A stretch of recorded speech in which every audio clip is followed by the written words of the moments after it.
काँग्रेसचे प्रदेशाध्यक्ष नाना पटोले सध्या आपल्यासोबत आहेत. सर, आज महाविकास आघाडीची बैठक झाली.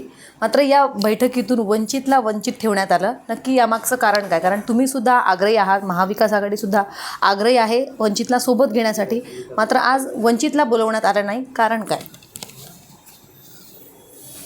परवाच प्रकाश आंबेडकरजींनी पत्र आमचे राष्ट्रीय अध्यक्ष खरगे साहेबांना लिहिलेलं होतं. त्या पत्रावरची चर्चा आम्ही केली. त्यांनी ते पत्र तुम्ही वाचलंच असाल. त्यामुळे आज आम्ही महाविकास आघाडीचे तिन्ही पक्ष, उद्धव ठाकरे साहेब आणि शरद पवार साहेब आणि आम्ही बसून त्याच्यावर चर्चा केली. त्यांच्या प्रमुखासोबतही बोलण्यात आलं आणि त्यांना सोबत कसं आणता येईल याचा एक प्रयत्न आम्ही सुरू केलेला आहे.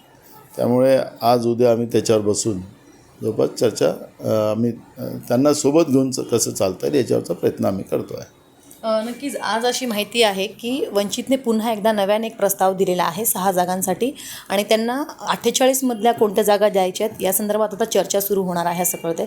तर 6 जागांसंदर्भात त्यांनी नव्याने प्रस्ताव दिला आहे का? नाही, अजून असा कुठलाही प्रस्ताव त्यांचा आलेला नाही आहे. तरी आम्ही आमच्याकडून त्यांना प्रस्ताव द्यायच्या विचारात आहोत आणि ते आज जवळपास होईल. नक्कीच सर, आता आचारसंहिता लागू झालेली आहे. तुमच्या मॅरेथॉन बैठका गेल्या अनेक दिवसांपासून सुरू आहे. तुमचं असं म्हणणं आहे की सकारात्मक बैठका किंवा एकमत आहे आमच्यामध्ये, मात्र जागा वाटपाचा तिढा अजून सुटलेला नाही, कारण काय? नाही, निवडणूक प्रक्रिया आणि योगायोगानं महाराष्ट्रामध्ये 5 फेजमध्ये निवडणुका आहे. आता महाराष्ट्रातली कायदा सुव्यवस्था BJPच्याच काळात बिघडलेली आहे असं मला वाटतं आहे. गुजरातमध्ये फार चांगलं आहे, आलबेल म्हणून ते एका फेजमध्ये निवडणूक होते आहे. आता निवडणुका 5 फेजमध्ये असल्यामुळे या टप्प्याटप्प्याने चालत राहणार चर्चा. आमच्यापेक्षा तर महायुतीमध्ये फारच महाभारत आहे. त्यामुळे आमचा 2-4 जागेचा इश्यू आहे तो होऊन जाईल. मुंबईमधल्या सुद्धा असं कळतं की ज्या प्रकारे मुंबईमध्ये ठाकरे गटाने आपले उमेदवार जाहीर केलेत अप्रत्यक्षपणे, दक्षिण मध्य मुंबईसाठी काँग्रेस आग्रही असल्याचं कळते. मात्र त्या ठिकाणी अनिल देसाई यांना उमेदवार म्हणून जाहीर करण्यात आले अप्रत्यक्षपणे. तर कुठेतरी त्यावरून नाराजी आहे का, किंवा तशाच चर्चा आता बाहेर येताना बघायला मिळतात? ते बसून आम्ही लोक निर्णय करू. मला वाटतं की निर्णय सकारात्मक होईल.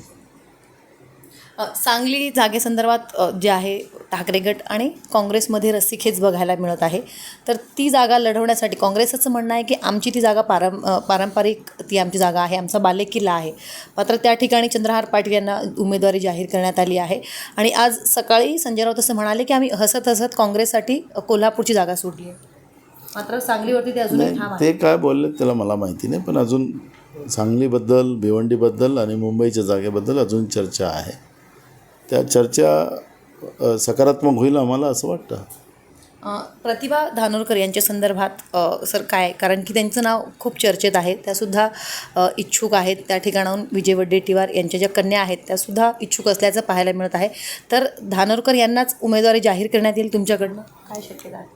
बघू, हायकमांड काल CSE झालेली आहे आणि आज रात्रीपर्यंत समजा लिस्ट आली तर त्याच्यामध्ये मी म्हणून सांगितलं की जे काही तुमचे चॅनलवर नाव फिरतात आहेत त्याच्यामध्ये जवळपास काही नावांचा बदल होण्याची शक्यता नाकारता येत नाही.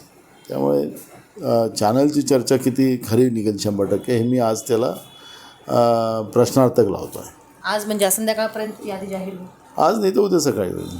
तुमच्यासुद्धा नावाची चर्चा आहे, तर तुम्हीसुद्धा लोकसभा लढवणार आहात का? या पक्षाने जर सांगितलं तर तुम्ही रिंगणात उतरणार? मी पक्षाचा सिपाही आहे. पक्षाने आदेश दिला त्याचं पालन करू, पण अजून त्याच्यातलं फायनल झालेलं नाही. तुमच्या TV वर ते नाव दिसते आहे. त्यामुळे उद्याची चर्चा किंवा आज रात्री काय पक्षाकडून यादी जाहीर होते त्याच्यावर सगळं निर्भर आहे. सर, शेवटचा प्रश्न, वंचित बहुजन आघाडीची जी भूमिका आहे त्यावरती खरं तर शंका व्यक्त केली जात आहे की शेवटपर्यंत वंचित बहुजन आघाडी फक्त चर्चा करणार आणि शेवटी स्वबळावरच लढणार. तर तुम्हाला सुद्धा अशी शंका आहे का, किंवा ज्या पद्धतीने वेगवेगळे प्रस्ताव त्यांच्याकडनं दिले जातात किंवा वेगवेगळ्या त्यांच्या मागण्या आहेत, प्रत्येक बैठकीनंतर वंचित बहुजन आघाडीकडून नाराजीच व्यक्त केली जाते, तर त्यांच्या संदर्भात खरं तर वाटते का की ते शेवटी तुमच्यासोबत येतील म्हणून? एक बघा कसं आहे, अलायन्स म्हटलं की एक विश्वासाच्या विचाराने ते चालतं. जेव्हा कुणासमोर हात आपण पुढं करतो, दोस्तीचा हात पुढं करतो, त्यावेळेस दोस्ती कशी कायम ठेवता येईल याच्यावरचा सगळ्यांनी प्रयत्न केला पाहिजे.